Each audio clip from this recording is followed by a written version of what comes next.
سیدہ سکینہ بنت حسین علیہ السلام امام حسین کی چھوٹی صاحبزادی تھیں اور یہ امام حسین علیہ السلام کی بہت لاڈلی بیٹی تھیں۔ ان کے بارے میں امام حسین فرمایا کرتے تھے کہ میرے لیے وہ گھر جنت سے کم نہیں جس میں ام رباب اور سکینہ ہوں۔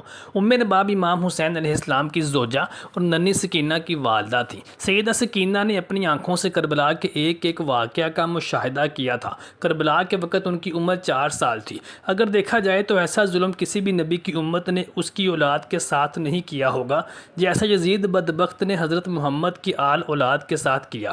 تو بدبخت جس نبی کا کلمہ پڑھتا تھا، جس نبی کی دی ہوئی حکومت اور اقتدار پر وہ براجمان تھا، اس بدبخت نے اسی نبی صلی اللہ علیہ وآلہ وسلم کی اولاد کو بے دریغ کربلا کے تپتے ہوئے ریگستان میں شہید کروا دیا اور ان کی عزت دار پاک خواتین کو بے آبرو کرنے کی ناپاک جسارت کی۔ ان کے سروں سے چادروں کو بھی مال غنیمت کے طور پر اتار لیا، ان کے خیموں کو لوٹ لیا اور خیموں کو نظر آتش کیا اور قیدیوں کی صورت میں ان کو یزید کے دربار میں دمشق لے جایا گیا۔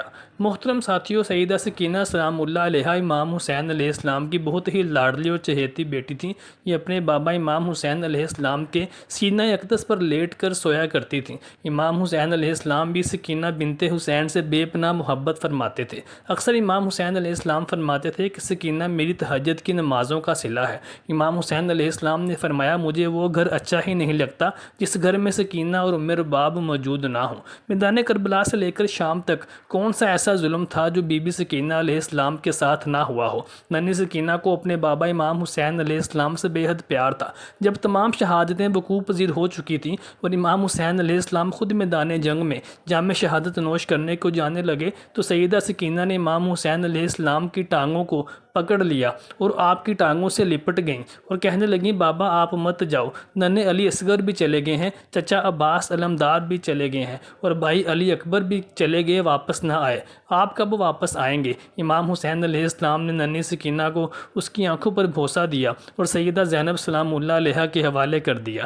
سیدہ زینب اور سیدہ ام کلثوم اور تمام اہل حرم امام حسین علیہ السلام سے لپٹ کر رونے لگے۔ امام حسین علیہ السلام کی شہادت کے وقت پر ایک قیامت کا سماں تھا۔ بالآخر امام حسین علیہ السلام اپنے گھوڑے پر سوار ہوتے ہیں۔ یزیدی فوج میں ہمت نہ تھی کہ علی شیر خدا کرم اللہ وجہ الکریم کے اس بیٹے کا مقابلہ کر سکیں۔ یزیدی فوجی امام حسین علیہ السلام سے 10 میل دور سے ہی آپ کے اوپر تیر برسانے لگتے ہیں اور تیر لگنے سے امام حسین علیہ السلام کا جسم اقدس نیزوں سے چھلنی ہو جاتا ہے۔ اچانک آواز آتی ہے کہ اے میرے حسین، اب میری طرف پلٹ آ، میں تجھ سے راضی ہو گیا ہوں، میں تجھ سے راضی ہو گیا ہوں، تو بھی مجھ سے راضی ہو جا۔ حکم خدا بندی ہوا تو امام حسین علیہ السلام نے اپنی تلوار کو نیلام میں کر دیا۔ جب یزید فوجی نے دیکھا کہ تلوار نیام میں ہو گئی ہے تو انہوں نے اکٹھے ہو کر امام حسین علیہ السلام پر یکبارگی حملہ کر دیا۔ سنان ابن انس نے ایک ایسا سخت نیزے سے وار کیا جس کی وجہ سے امام حسین علیہ السلام گرنے لگے۔ اتنے میں بدبخت حرملا نے امام حسین علیہ السلام کی پیشانی پر تیر مارا جس سے آپ علیہ السلام گھوڑے سے زمین پر تشریف لے آئے۔ جب امام علی مقام امام حسین علیہ السلام زمین پر تشریف لے کر آئے تو میدان کربلا کی زمین ہلنے لگی۔ سیدہ سکینہ اپنے خیمے سے باہر تشریف لے آئیں اور آپ نے پوچھا، میرے بابا کہاں ہیں؟ ان میں سے ایک بدبخت یزیدی نے پوچھا، تمہارے بابا کا نام کیا ہے؟ سیدہ سکینہ نے بلند آواز سے کہا، میرے بابا کا نام مولا حسین علیہ السلام ہے۔ تو مولا حسین علیہ السلام کی آواز سن کر اس ظالم نے ایک ایسا تیر نکالا کہ مولا حسین علیہ السلام کے جسم پر پیوست کر دیا اور پیوست کر کر کہنے لگا، یہ ہیں تمہارے بابا۔ تیر کے چلتے ہی بی بی سکینہ نے اپنے بابا کی طرف بھاگنا شروع کیا۔ بدبخت یزیدی فوجی مولا حسین علیہ السلام پر ظلم کے پہاڑ توڑ رہے تھے۔ ننھی 4 سال کی سکینہ اپنے بابا امام حسین علیہ السلام کو قریب سے ذبح ہوتا ہوا دیکھ رہی تھی۔ ننھی سکینہ اپنے ننھے ہاتھوں سے اپنے بابا امام حسین علیہ السلام کو بچانے کے لیے گئی تو یزیدی بدبخت ان کو دھکا مارنے لگے اور دھکا مار کر پیچھے گرانے لگے۔ محترم ساتھیوں، جب امام حسین علیہ السلام کو بھی بے دردی کے ساتھ شہید کر دیا گیا تو ننھی سکینہ کو بھی باقی قافلے والوں کے ساتھ قیدی بنا کر بیچ دیا گیا۔ کربلا کے تپتے ریگستان میں جب ننھے معصوم بچے 6 ماہ کے علی اصغر نے اور ننھی سیدہ سکینہ سلام اللہ علیہ نے پیاس سے بلک بلک کر رونا شروع کیا تو سیدہ سکینہ کو اپنے ننھے بھائی علی اصغر کے پیاس برداشت نہ ہوئی اور اپنے چچا عباس علمدار کے پاس آئیں اور انہیں کہا، چچا جان، بھائی علی اصغر پیاس سے رو رہا ہے، اس کے لیے پانی لے آئیں۔ حضرت عباس علمدار نے امام حسین علیہ السلام کی جانب دیکھا اور ان سے اجازت چاہی۔ امام حسین علیہ السلام نے عباس علمدار کو اجازت دی اور وہ نہر فرات کی جانب اپنے ایک ہاتھ میں مشکیزہ اور اپنے دوسرے ہاتھ میں تلوار لیے پانی لینے کے لیے رواں دواں ہو گئے۔ روایات میں آتا ہے کہ حضرت عباس علمدار ایک ہاتھ میں مشکیزہ لیے، ایک ہاتھ میں تلوار لیے، جس طرف جاتے یزیدی فوجی ان کا پیچھا کرتے ہوئے ان کے پیچھے جاتے تو آپ ان سب کو تاہ و تیغ فرما دیتے، جدھر بھی جاتے یزیدیوں کے جتھوں کو واصل جہنم کرتے۔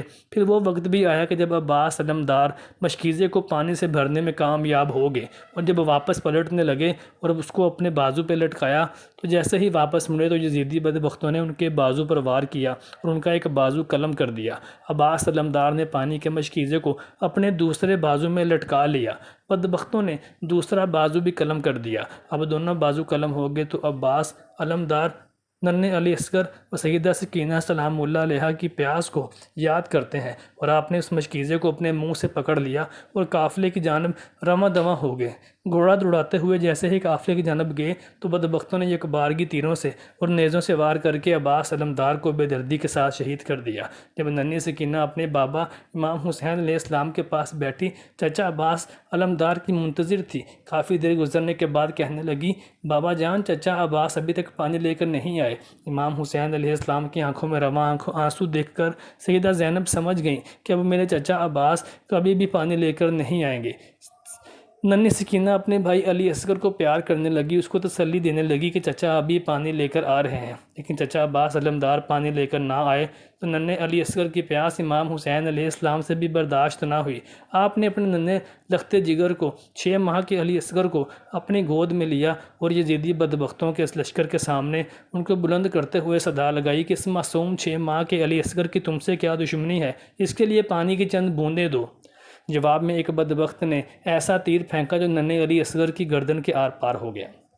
امام حسین علیہ السلام نے علی اصغر کی اس بے جان لاش کو آسمان کی طرف بلند کیا اور فرمایا، اے میرے مولا، اے پروردگار، میں تیری رضا پر راضی ہوں، تو بھی مجھ سے راضی ہو جا۔ پھر ننھے علی اصغر کے بے جان جسم کو رباب کے حوالے کر دیا۔ محترم ساتھیوں، ابن یعقوبی اس ضمن میں لکھتے ہیں کہ جب کربلا کے میدان میں تمام شہادتیں وقوع پذیر ہو چکیں اور اس قافلے کو قیدیوں کی صورت میں دمشق یزید کے دربار میں پیش کیا گیا تو یزید بدبخت کہنے لگا کہ ابھی رات ہو چکی ہے، میرے آرام کا وقت ہے، میں اس قافلے سے کل ملاقات کروں گا۔ محترم ساتھیوں، ان تمام پاک عزت دار خواتین کو قید خانوں میں ڈال دیا گیا۔ رات کو جب ننھی سکینہ اپنے بابا امام حسین علیہ السلام کی یاد میں اٹھ کر رونے لگی، چیخ و پکار کرنے لگی، آہ و بکا کرنے لگی تو یزید بدبخت کی نیند میں خلل پڑ گیا۔ وہ بدبخت اٹھا اور اپنے حوارین سے کہنے لگا کہ یہ کون ہے جس نے میری نیند کو خراب کر دیا ہے؟ تو اس کو بتایا گیا کہ یہ امام حسین علیہ السلام کی چھوٹی بیٹی سکینہ ہے۔ یزید کہنے لگا، اس کو چپ کرواؤ، یہ کیسے چپ کرے گی؟ اس کو بتایا گیا کہ یہ چپ نہیں کرتی، لیکن اپنے بابا امام حسین علیہ السلام کا سر جب اس کے سامنے آتا ہے، اس کی گود میں رکھا جاتا ہے تو اس سر کو دیکھ کر بہل جاتی ہے، پھر اس کو پیار کرنے لگتی ہے اور خاموش ہو جاتی ہے۔ یزید کہنے لگا کہ پھر امام حسین کا سر قید خانے میں بھجوا دو تاکہ اس بچی کی صدائیں اور چیخ و پکار کم ہو۔ چنانچہ امام حسین علیہ السلام کا سر اقدس سیدہ سکینہ کے پاس قید خانے میں بھجوا دیا گیا تو سیدہ سکینہ اپنے بابا امام حسین علیہ السلام کے سر کو دیکھ کر قرار حاصل کرتی ہیں اور چپ ہو جاتی ہیں۔ محترم ساتھیوں، سیدہ سکینہ کی شہادت کے بارے میں بعض روایات میں ہے کہ وہ اسی صدمے سے دو چار ہو کر یزید بدبخت کے قید خانے میں ہی وفات پا گئی تھیں۔ اللہ تعالیٰ سے دعا ہے کہ اللہ تبارک و تعالیٰ ہمیں بھی امام حسین علیہ السلام کے وفاداروں میں شامل کرے، آمین۔